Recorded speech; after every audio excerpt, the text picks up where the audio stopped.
बिस्मिल्लाहिर्रहमानिर्रहीम, अस्सलाम वालेकुम नाज़रीन कराम। मैं हूं मखदूम शहाबुद्दीन और आप देख रहे हैं मेरा फेसबुक और यूट्यूब चैनल। उम्मीद करता हूं आप सब लोग बखैर आफियत होंगे और जहां भी होंगे अपने अहले खाना समेत खुश भी होंगे और महफूज भी। नाज़रीन कराम, इस वक्त मुल्क के अंदर जो कुछ भी चल रहा है और जिस तरह से मामलात इंतहाई संगीनी की जानिब और एक पॉइंट ऑफ नो रिटर्न की जानिब जा रहे हैं, ये तो हम सबके सामने है।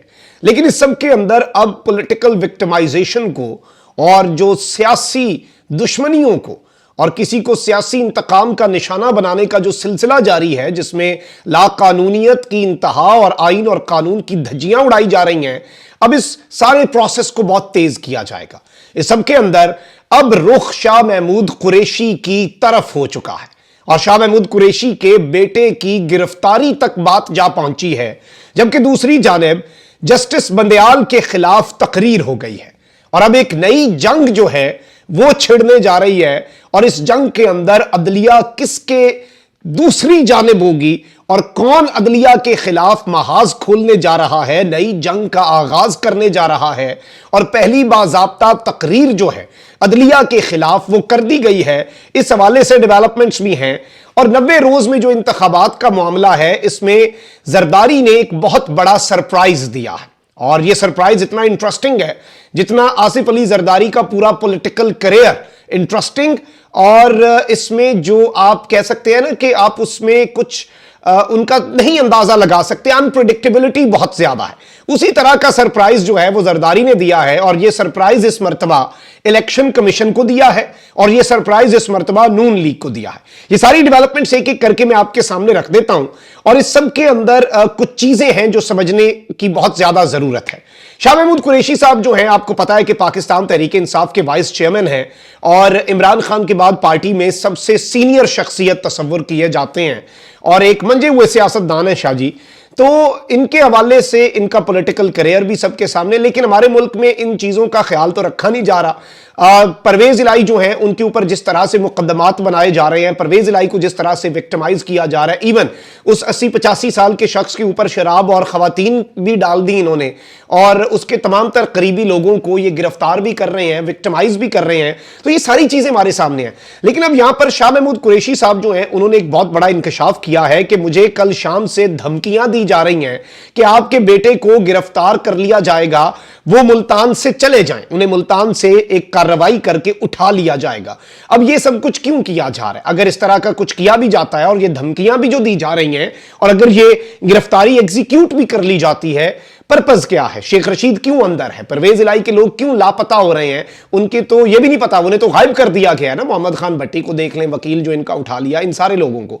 ये सब कुछ सिर्फ इसलिए किया जा रहा है कि इमरान खान को तनहा किया जा सके, इमरान खान के जो साथी हैं उन्हें इमरान खान से मुतनफर किया जा सके और जो हमने इमरान खान के नाम पर कांटा लगाया है उस कांटे को सब लोग तस्लीम कर लें। वो तो तस्लीम नहीं कर रहे। वो क्यों तस्लीम नहीं कर रहे ये भी आप समझ लें। एस्टैब्लिशमेंट के हवाले से साल पहले तक शायद आप मुझसे पूछते या आपसे भी कोई पूछता कि आपको लगता है कि शेख रशीद या परवेज इलाही जो हैं वो एस्टैब्लिशमेंट के खिलाफ चले जाएंगे, तो हम शायद इसके ऊपर करोड़ों की शर्त भी लगा देते कि ऐसा नहीं हो सकता। लेकिन इस मर्तबा व्हाट इज डिफरेंट? वो आज भी एस्टैब्लिशमेंट के साथ है, लेकिन एस्टैब्लिशमेंट बदल गई है। एस्टैब्लिशमेंट अब इस मुल्क की अवाम है, इस जमहूरियत के अंदर ये जमहूर है जिसने इमरान खान साहब जो हैं उनके हवाले से आपके सामने है कि किस तरह से चीजें हैं और अवाम तो इमरान खान को जिद बना चुकी है।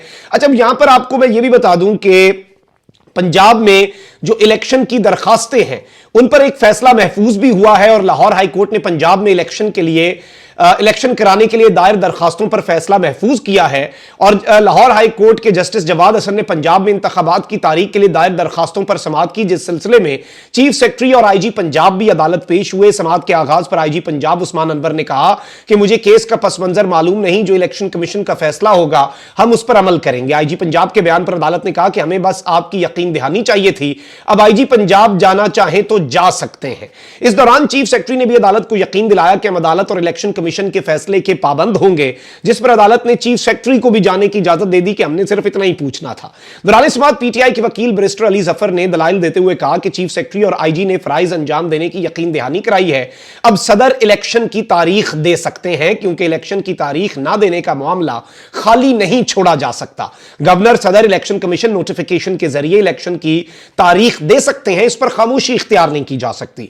बाद अदालत ने हुक्काम की यकीन दहानी और दलाइल सुनने के बाद दरखास्तों पर फैसला महफूज कर लिया। अब एक जानिब यह सब कुछ हुआ है, तो वहीं दूसरी जानिब चीफ जस्टिस के रिमार्क्स भी हैं। चीफ जस्टिस ऑफ पाकिस्तान की लाहौर हाई कोर्ट के जस्टिस से भी मुलाकात हुई, घंटे से तवील यह मुलाकात कल रही। अच्छा, अब इस सब के अंदर फवाद चौधरी साहब जो हैं, उन्होंने भी चीफ जस्टिस के रिमार्क्स को इंतहाई अहम करार दिया। एक बयान में फवाद चौधरी ने कहा कि चीफ जस्टिस ने कहा कि इलेक्शन के अलावा कोई हल नजर नहीं आता।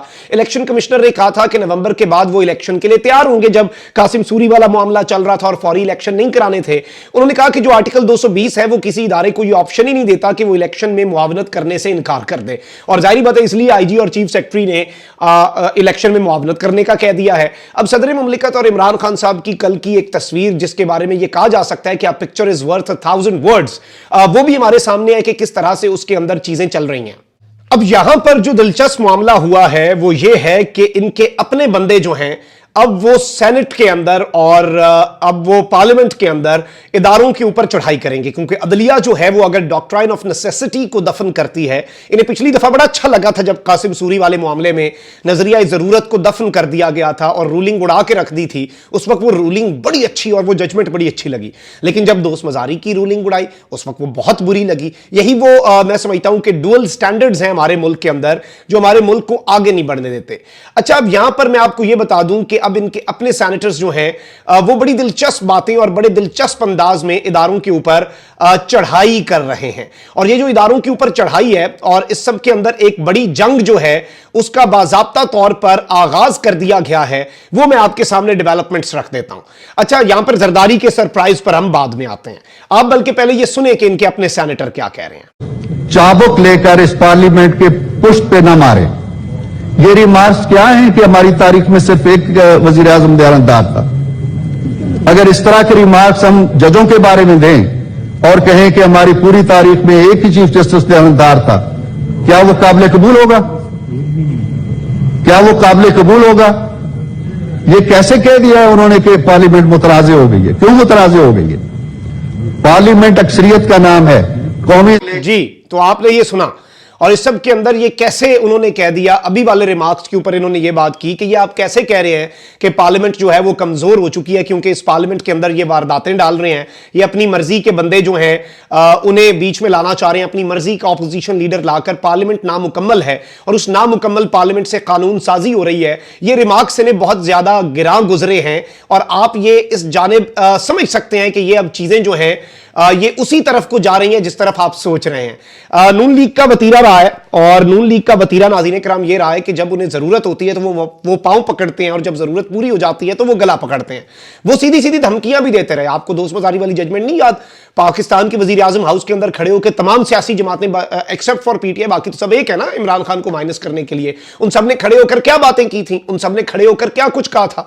तो ये सब कुछ हमारे सामने है। और किस तरह से ये कहते थे कि हमारी मर्जी का फैसला हुआ तो हम चुप हो जाएंगे, हमारी मर्जी का फैसला हुआ तो हम इन जजों की करप्शन सामने ले आएंगे। यानी वो करप्शन तब तक अच्छी है जब तक हमारे हक में फैसला होता है। ये इनका दोगला रवैया, और इतने धड़ल्ले से ये पब्लिक में आकर इदारों के ऊपर हमलावर होते हैं कि जी लंदन से एक प्रेस कॉन्फ्रेंस होगी और जजेस का हम कट्टा छट्टा खोल देंगे, जजेस की फैमिलीज का कट्टा छट्टा खोल देंगे, लेकिन ये हम उस सूरत में नहीं खोलेंगे अगर हमारे हक में फैसला हुआ। मतलब आपके लिए करप्शन अगर कोई जज कर रहा है वो ठीक है, उस वक्त तक काबिल कबूल है जब तक वो आपके हक में फैसले दे रहा है। और ये बातें ये आवाम के सामने धड़ल्ले से करते हैं, और इनका जो अंधा सपोर्टर है जो कि अब बहुत कम होता जा रहा है, और मैं समझता हूं कि एक्सटेंट होता जा रहा है, और जिस तरह से इन्हें भी मैं समझता हूं कि इस वक्त प्रिजर्व कर लेना चाहिए ऐसी सियासी जमातों और ऐसी आइडियोलॉजीज के सपोर्टर्स को, क्योंकि ये बहुत जल्द जैसे डायनासोर जो है ना वो दुनिया से नापैद हो गए, ये भी नापैद होने वाले बड़ी तेजी से कम हो रहे हैं। आवाम को शऊर आ रहा है, आवाम देख रही है, समझती है, लेकिन जो लोग हैं वो बड़ा मैं समझता हूं कि जो अभी तक सपोर्ट कर रहे हैं ना, उनकी भी हिम्मत है,